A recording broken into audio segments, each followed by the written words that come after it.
কথা বলতে কইলে মাথাটা গরম হচ্ছে আবার মাঝে মাঝে চোখ মুখ উল্টো হয়ে পড়ে কখন যে মেজাজটা গরম হয় তাই তো সবগুলো এবার দেখি চৌকুলো ফুটাও এই বেটা চৌকুলো তোর তো মাছ না ফুটি না মানে পানির মধ্যে ধরে যাই নামছি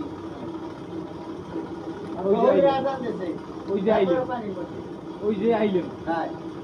মাগরিবের টাইমে আইছি মাগরিবের আগে কেন তো পানির মধ্যে হারা গেছে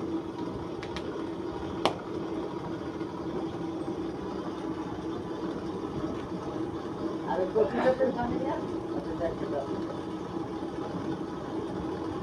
না আমি বলাছিলাম যে আমি কালকে এটা বলালি তো দর্শন আবার একদম এটা তারা মানে বললাম দিয়েছে কাছে লাগবে